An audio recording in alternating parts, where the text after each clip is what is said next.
자, 여러분 안녕하십니까?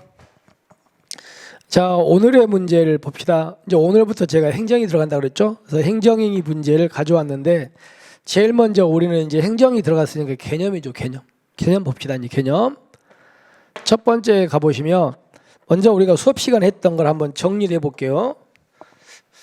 자, 여러분들 행정행위는 어떤 성질을 띠는 겁니까? 첫 번째가 누가 한다고요?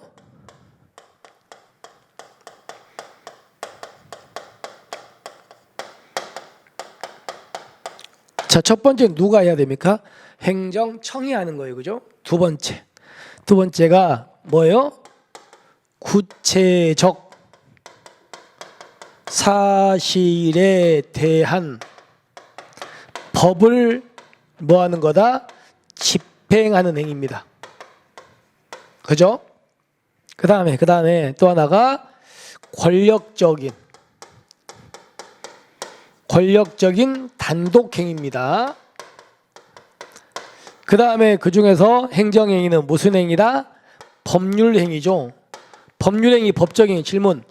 법률행위의 반대말이 무슨 행위? 사실행위. 사실행위 아닌 거지. 그 다음에 법률행위 중에서도 무슨 행위? 공법적인 행위입니다.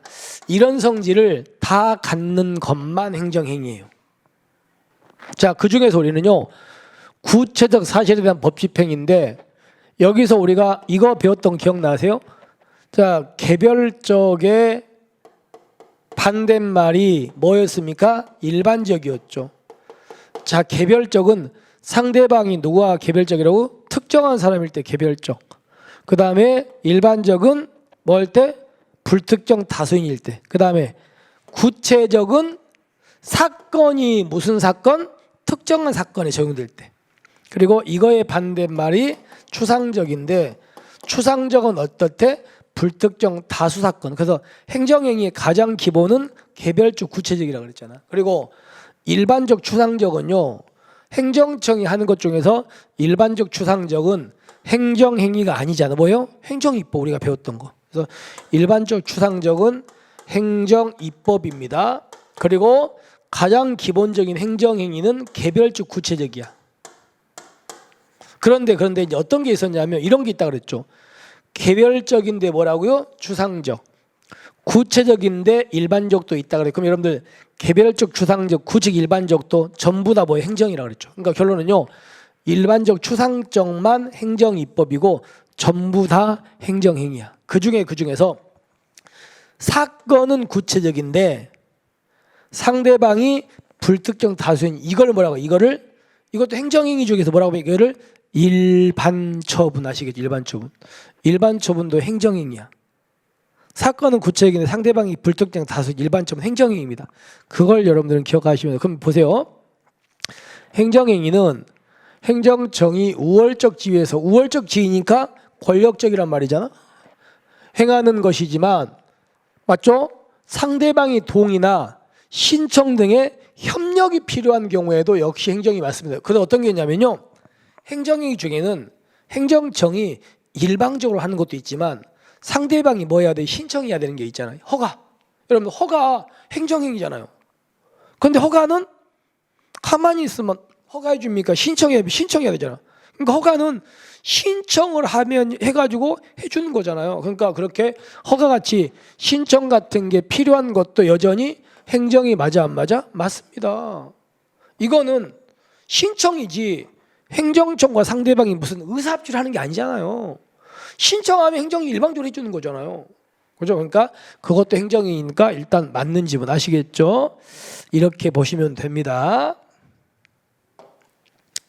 그 다음에 두 번째 보시면 행정행위는 행정청이 하는 구체적 사실에 대한 법집행. 여기 써볼까요? 구체적 사실은 법집행 맞죠? 맞잖아. 그래서 행정청이 한 법의 제정이 바로 뭐예요? 행정입법이잖아요. 입법.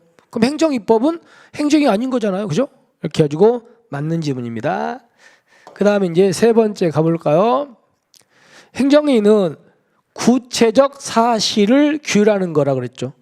그래서 구체적 사실에 대한 거니까 보세요. 맞죠? 맞는데 불특정 다수인을 상대로 하는 처분이라면 행정행위다. 맞아요? 여기 보십시오. 사건은 구체적인데 상대방이 일반적이면 이것도 행정행위라고 그랬죠. 이걸 뭐라고 한다고? 일반처분. 그러니까 얘가 잘못된 거 이해하셨죠? 일반처분도 행정행위니까. 그래서 얘가 잘못됐습니다. 그 다음에 이제 뒤에 보시면 보세요.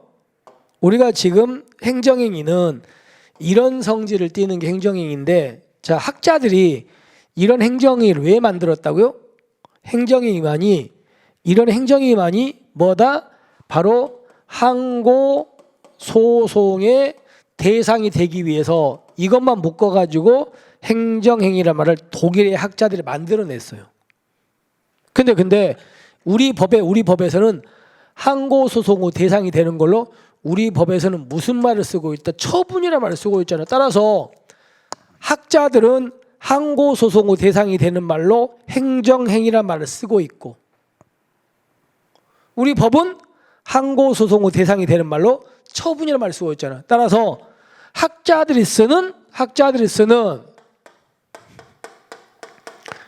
행정행위라는 말과 그리고 법에서 쓰는 처분이라는 말은 둘 다 항고 소송의 대상이 되는 거잖아요. 그래서 이 두 개가 똑같은 거냐 다른 거냐에 대해서 견해들이 있다 그랬잖아요. 따라서 이 두 개가 똑같다고 보는 설은 이론설이고 다르다고 보는 설은 이원설입니다.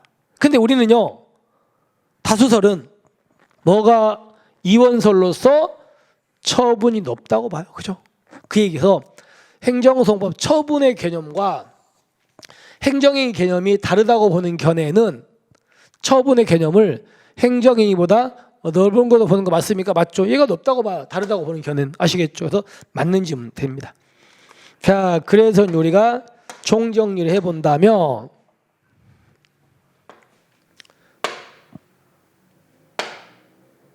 자, 행정행위는 행정청이 우월적 지위에서 하는 거 맞죠? 그러니까 권력적이잖아. 하지만 우월적 지위 하지만 상대방이 신청하는 것도 있잖아. 허가 같은 거. 그러니까 그런 경우도 행정행위다. 그리고 행정청이 법을 만드는 건 행정행위다. 행정입법이다. 행정입법이다. 행위 아니다. 그 다음에 구체적 사실을 규율하는데 상대방이 불특정 다수인인 걸 뭐라고 한다고? 이거를 일반처분이라고 그래. 일반처분도 행정행위잖아요. 그러니까 얘가 잘못됐고요. 그리고 처분하고 행정행위하고 똑같다고 보는 설이 이론설, 다르다고 보는 이원설인데 우리는 이원설은 뭘 넓다고 본다? 처분을 넓다고 본다. 아시겠죠? 이렇게 됩니다. 그렇게 해가지고 답은 3번입니다. 자, 우리 이제 오늘 이렇게 행정행위를 처음 들어갔거든요. 행정행위 문제가 되게 공부할 게 많죠. 그래서 앞으로 차근차근 우리가 행정이 정리할 거니까 다시 한번 잊지 말고 꼬박꼬박 꼭 챙겨 드시기 바랍니다. 됐죠? 자, 오늘 고생하셨고요. 우리는 다음 시간에 뵙겠습니다. 자, 짱봐.